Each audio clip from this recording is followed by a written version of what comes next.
Vambora, vem pro triplo homicídio comigo que o bicho pegou em Paranaguá. Localidade de Alexandra.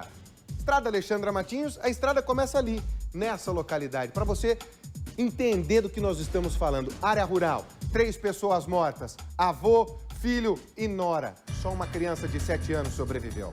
Agora tem o seguinte, essa criança é a principal testemunha.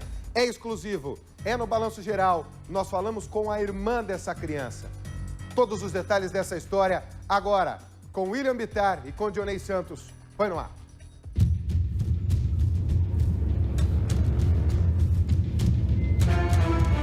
Três execuções brutais em um crime que pode ter sido cometido por vingança. Integrantes de uma mesma família executados com golpes de facão a sangue frio em uma área rural de Alexandre, em Paranaguá, no litoral do estado.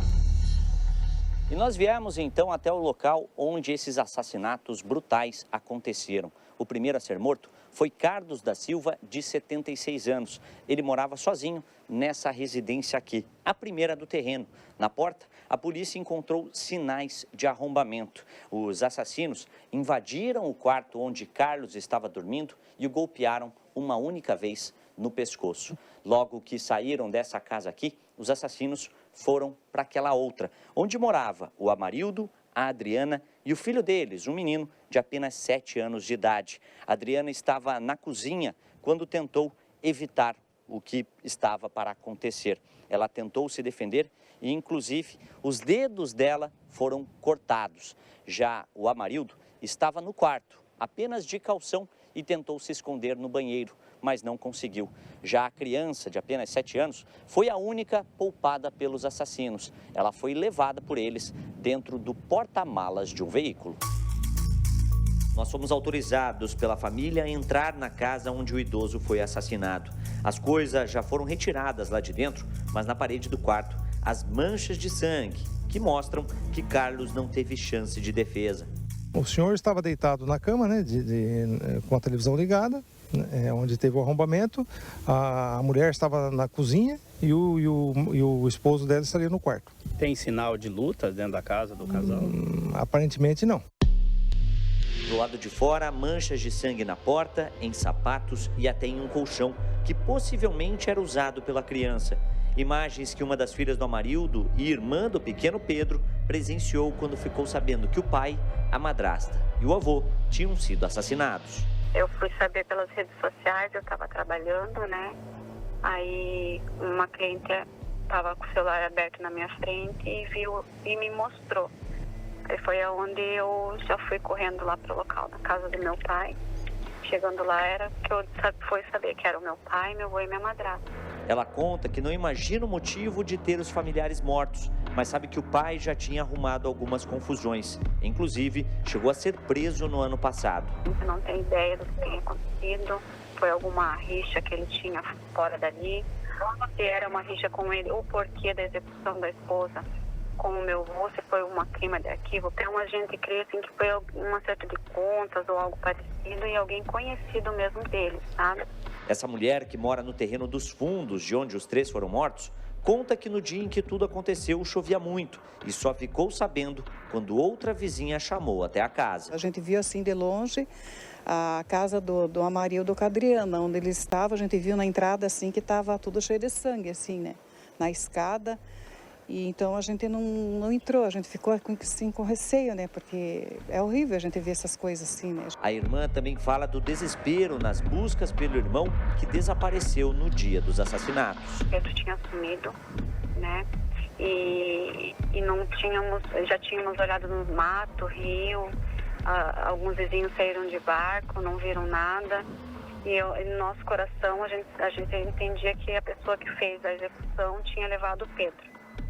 E daí, quando nós fizemos uma movimentação nas redes sociais, todo Paranaguá compartilhou, nos ajudou em oração. E quando foi entre 10 e meia, 11 horas da noite, o Conselho Tutelar ligou para nós irmãos, que nós somos em 4 irmãos, o Pedro é o mais novo. E daí entrou em contato conosco e a gente foi até o Pedro. Um dia depois do assassinato, a polícia encontrou o Pedro, de apenas 7 anos de idade. Quando ele foi ouvido pelos investigadores da Polícia Civil, relatou que foi abandonado em um trilho de trem por um homem em uma moto. Esse homem, ele se referia como tio e que teria cuidado dele nesse último dia. O que o Pedro não faz ideia é que esse tio é o principal suspeito de ter matado a mãe dele, o pai e também o avô. Ele relatou para a polícia algo, né? E alguém foi lá, pegou ele de carro, levou, dormiu na casa da pessoa, tomou banho, comeu, né? Quando a pessoa viu a movimentação ontem no Face, a pessoa trouxe ele de moto, largou ele na BR, num escuro, e falou, agora você vá para casa. E ali o Pedro, naquela escuridão, né, uma criança de 7 anos, ele foi sem rumo, daí viu uma casa com uma luz, aonde ele bateu ali, chamou uma tia, né, chamou a tia, eu posso ficar aqui? Foi aonde essa senhorinha desesperada, sem saber o que fazer, de imediato já ligou para a polícia do Guarda Municipal de Paranaguá. Ainda no terreno da casa, nos deparamos com alguns cachorros. A filha do Amarildo conta que os autores do assassinato ainda prenderam os cães antes dos crimes e que eles não latiram em nenhum momento. Foi alguém conhecido. Por quê? Porque os cachorros, meu pai tem pitbull, os cachorros, eles são bem ariscos. Para a pessoa ter entrado até lá e feito algo dessa forma, os cachorros conheciam e o pitbull foi amarrado. O pitbull não fica amarrado, ele sempre fica solto. Em outubro do ano passado, outro assassinato aconteceu nesse mesmo lugar.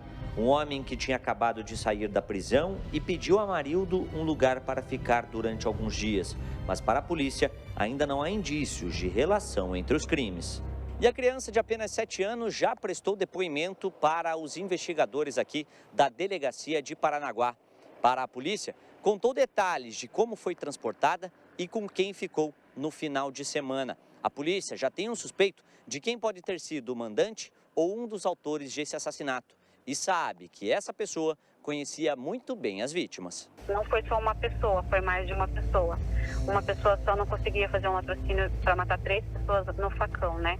Então, foi mais que uma pessoa. Toda a informação ela é bem-vinda quando ela encaixa no quebra-cabeça da polícia. Então, nós estamos, né, ajudando eles com tudo que a gente fica sabendo também. E logo eles já vão ter informações de quem tenha cometido isso.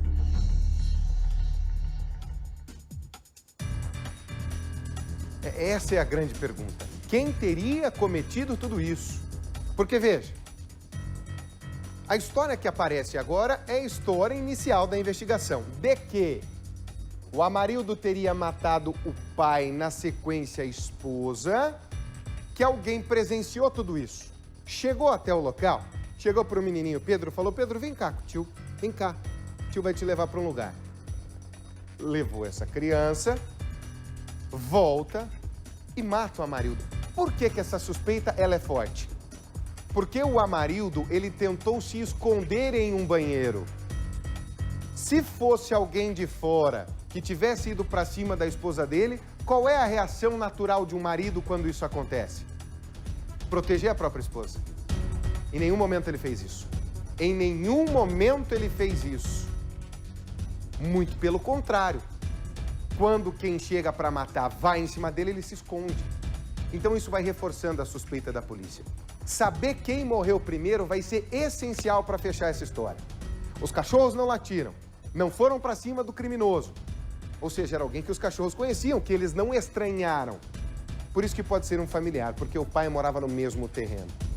De repente, um concunhado, um cunhado mesmo, um irmão, alguém terminou essa história. E há uma outra suspeita. Numa das declarações, a criança chegou a dar a entender que quem tirou ela dali ficaria com ela para criar a criança. Depois, vendo a repercussão que deu, liberou o menino. Essa criança precisa ser protegida, precisa ser guardada e cuidada, que ela é a principal testemunha de um dos crimes mais horrendos, mais violentos e mais brutais que nós registramos aqui no nosso estado nos últimos tempos. E a polícia tem que agir rápido para pegar quem fez tudo isso. Que história maluca, mas que mostra como o ser humano pode ser cruel em muitas vezes. Cadê o Vilches? Põe ele aqui comigo. Vilches, 3 pessoas da mesma família mortas. A principal testemunha, uma criança de 7 anos de idade, que existe a suspeita de que o bandido quisesse, inclusive, ficar com essa criança. A quem ele chamou de tio. Meu amigo, dá para falar o que dessa história? Porque ela é muito complicada, viu, X? Boa tarde. A principal suspeita da polícia, ou uma delas, é um crime em família. Boa tarde para você, Riva, para todo mundo que está acompanhando o Balanço Geral. Veja só a forma da polícia pensar esse caso aqui, Riva. Vamos primeiro levar em consideração o histórico familiar desse casal. No mesmo terreno moravam ali, numa das casas, um senhor sozinho, que era filho do Amarildo. O Amarildo, que morava numa outra casa ali, morava com a Adriana, que era a esposa dele. Pois bem, o Amarildo, os três apareceram mortos nesse fim de semana aqui em Paranaguá. O Amarildo já tinha alguns BOs aqui na delegacia de Paranaguá, onde nós estamos agora, Riva. Quais eram os BOs contra ele? Ele batia na mulher, ameaçou a mulher com um facão e também bateu e ameaçou com um facão o pai dele. Duas situações diferentes. Então a polícia já está ligando as coisas. Como é que essas pessoas morreram? Com golpes de facão. Qual que é a suspeita da polícia? Que porventura o Amarildo se enfureceu com a esposa, se enfureceu com o pai, matou os dois e alguém viu a cena. Quando esse alguém viu a cena, foi para dentro da casa e fez também o Amarildo. Essa é uma das possibilidades da polícia. E essa possibilidade, Riva, fica ainda mais forte nas suspeitas da polícia se a gente levar em consideração que esse crime todo tem uma testemunha, um piazinho, filho do Amarildo de 7 anos de idade. E de que ele, quando falou com o conselho tutelar, disse o seguinte: olha, quem me deixou longe, me tirou da casa onde aconteceu todo esse crime e me levou para uma zona rural aqui sossegado, foi uma pessoa identificada como tio. Ele falou, foi meu tio. Então, por isso a polícia está achando, desconfiando que tudo isso foi um crime em família. Mas aí, Riva, tem um pulo do gato nessa investigação também. Por isso que a Polícia Civil está esperando os resultados saírem de laudos que estão para sair o quanto antes, que vão dizer respeito exatamente, vão ajudar a polícia nesse caso de investigação. Quer saber que laudo é esse? O delegado aqui encarregado dessa investigação explica pra gente. Confere aí, Riva.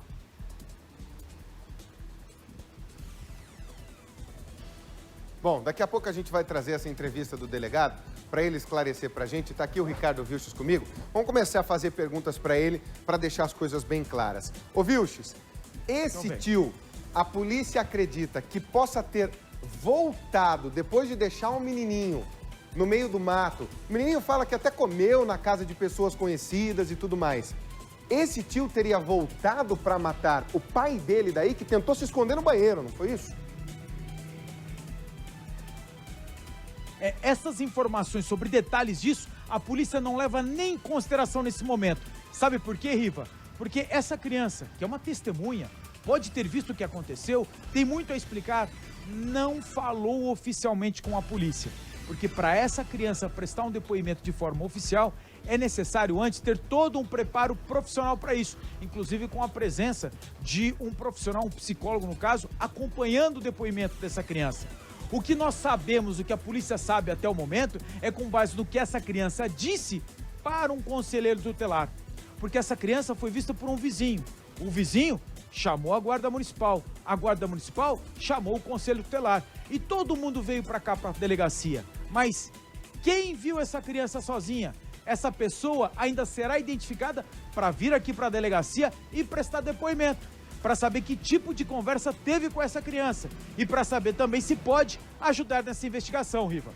Agora, ô Vilches, tem um detalhe de uma testemunha e eu queria que você me ajudasse nisso pelo que falou com o delegado, de que a segunda casa não tem o mínimo sinal de arrombamento, a casa onde estava o Amarildo, e que os cachorros que foram presos não reagiram, ou seja, era mesmo alguém que os cachorros não estranharam, é isso? Exatamente. Outra coisa, foi noticiado até a possibilidade, a razão do crime pode levar em consideração o histórico criminal do Amarildo. Só que é o seguinte, Riva, qual que é o histórico criminal que ele tem? Agressão e ameaça com facão. Contra quem? Primeiro, contra o próprio pai.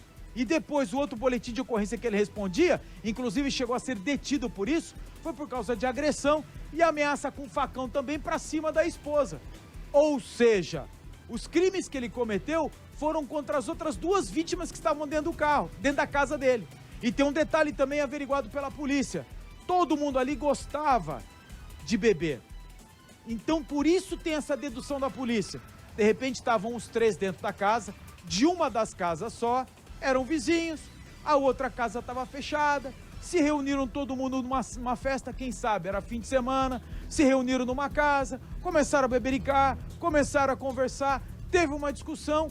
Esse Amarildo, que já tinha um histórico de mexer com a faca, agredir, ir para cima de todo mundo, pode ter ido para cima do pai, pode ir para cima também da esposa, ter matado os 2, alguém visto a cena, foi lá e ter dado troco no Amarildo.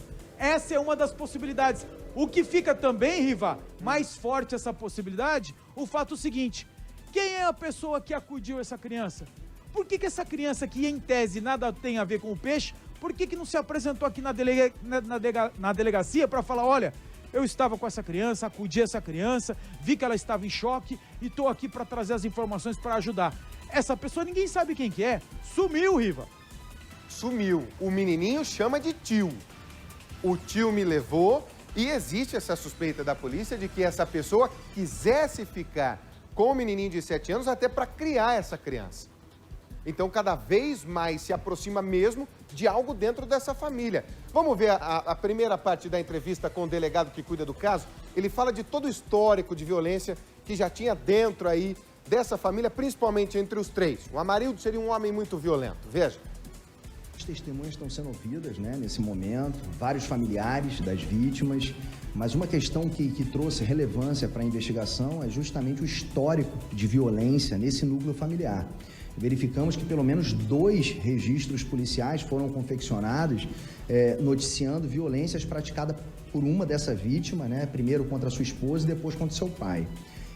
Também há um histórico aí de consumo excessivo de álcool, né, por eles, inclusive a razão desse consumo excessivo que ocorriam essas práticas violentas entre eles. Inclusive, uma das vítimas teria utilizado um facão para agredir tanto sua esposa quanto seu pai. Os 2 registros policiais, eles noticiam ali violência cometida com um instrumento corte contundente, né? Então, um facão. E foi o mesmo o instrumento que foi utilizado na prática desse triplo homicídio. Não dá para saber se uma pessoa matou as 3 vítimas ou se, de repente, uma das vítimas teria praticado um crime primeiro e depois outra pessoa entrou nessa cena e matou esses que ainda se encontravam vivos. Por isso que é imprescindível que o órgão de polícia técnica me diga quem morreu primeiro, quem morreu depois e quem foi o último a morrer.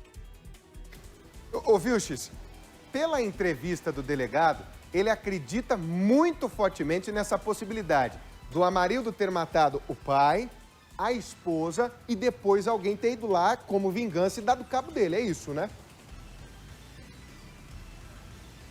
Exato. Mesmo porque, veja só, a criança foi poupada. Qual é o histórico que envolve as agressões, o histórico criminal desse Amarildo? As agressões dentro de casa. Ele devia alguém, era envolvido com tráfico de droga, estava envolvido com outro tipo de mulher. A princípio, nada disso. Por isso que a polícia sempre parte do princípio do histórico criminal dele. Qual era esse histórico? A agressão contra as outras 2 vítimas que estavam lá. A casa onde eles estavam estava ok, toda revirada, só que a casa onde eles outros moravam, toda fechada. Nada foi roubado, descartado o latrocínio, nada foi roubado, tudo isso descartado. A possibilidade mais próxima, levando em consideração o histórico criminal dele e essa característica da criança ter dito que quem acudiu foi um homem identificado como tio. Quem é esse tio, ainda não se sabe. Ou se sabem, Riva, não quiseram dizer aqui pra gente. Vamos lá, porque a criança é a peça-chave nessa história. De toda essa tragédia que nós estamos falando, que era anunciada, porque a violência, uma hora, ela descamba totalmente. A principal testemunha é uma criança de 7 anos de idade. Como arrancar dela toda essa informação sem deixar essa criança traumatizada? Vamos então ver o que o delegado fala da criança, que vai ter que ser ouvida pelos policiais também. Dá uma olhada. A criança ela foi retirada de casa para que esse homicídio ocorresse, né? Tudo leva a crer que tenha sido em razão desse fato. E essa criança, ela apareceu praticamente às 10 horas do dia seguinte. Ela foi largada numa linha do trem por uma pessoa que ainda não foi identificada. Provavelmente, essa pessoa, ela possui vínculo direto com esse triplo homicídio. Porque se ela não tivesse, ela teria se apresentado e teria dito como ela localizou essa criança. Então, a oitiva dessa criança, ela envolve um protocolo diferenciado, até para não ser revitimizada. Então, ela foi ouvida pela conselheira tutelar e a conselheira tutelar, ela foi ouvida pelo delegado de polícia. A conselheira tutelar informa exatamente isso que eu passei, que ela foi deixada numa linha do trem por um tio, e esse tio orientou ela que ela ficasse ali. Essa pessoa em nenhum momento foi identificada, nem pelos familiares, nem pela Polícia Civil. Então, essa pessoa, ela possui vínculo direto com tudo isso que ocorreu ali com essas 3 pessoas, né? Obviamente, essa criança vai ser ouvida ainda, vamos tentar extrair dessa criança o maior número de informações possíveis. Só que naquele primeiro momento, objetivando aí não revitimizar essa criança, ela foi ouvida apenas pelo conselheiro tutelar. Gente, é um crime que deixa qualquer um perplexo. Eu tô vendo o Ricardo Vilches de ouvido atento e olhar também a tudo que acontece aí em Paranaguá. Olha que maluquice. Quem vai dizer o que aconteceu, quem pode ter sido uma criança de 7 anos, Vilches. Uma situação que torna esse caso ainda muito mais complicado. E veja só, Riva, estou atento aqui, porque a informação que nós tivemos é que os investigadores estão fazendo diligências agora lá no bairro Alexandre. Isso aqui era o SAMU mesmo. Lá no bairro Alexandra, sabe a estrada Matinhos Alexandra? Lá nessa região rural de Alexandra, porque foi lá onde esse crime aconteceu. E o que está acontecendo agora é que esses investigadores eles estão atrás de 2 pessoas. Primeiro, a mulher que primeiro acudiu essa criança na linha do trem e chamou a guarda municipal, que acionou o conselho tutelar. E a partir dessa identificação dessa mulher, os investigadores lá em Alexandra querem também identificar quem foi o homem que ainda dentro da casa tirou esse piazinho de 7 anos de dentro do local onde teve esses crimes. Então são essas 2 pessoas que a polícia agora, tá correndo atrás para identificar, para dar o start nessa investigação, Riva. Tem que saber quem é esse tio. Quem foi essa mulher que acudiu? Polícia, neste momento, trabalhando, indo atrás na região ali da estrada Alexandra Matinhos, naquela parte rural, para identificar essas pessoas. Quem é essa mulher? Quem é esse tio? Por que essas mortes aconteceram? Tudo isso o Ricardo Vilches vai trazendo para a gente durante a programação, durante o nosso Balanço Geral. Um grande de um mistério, uma história exclusiva que você vê aqui na tela da RIC TV Record, da RIC Record TV, nesta segunda-feira. Algo impressionante que deixou a cidade de Paranaguá parada, sem entender por que tudo isso aconteceu. E coitada dessa criança, hein? Olha tudo que vai ter que passar a partir de agora. Vai ter que relembrar tudo o que aconteceu para contar para a polícia. Meu Deus, né? Um trauma ainda muito maior do que essa criança já tem.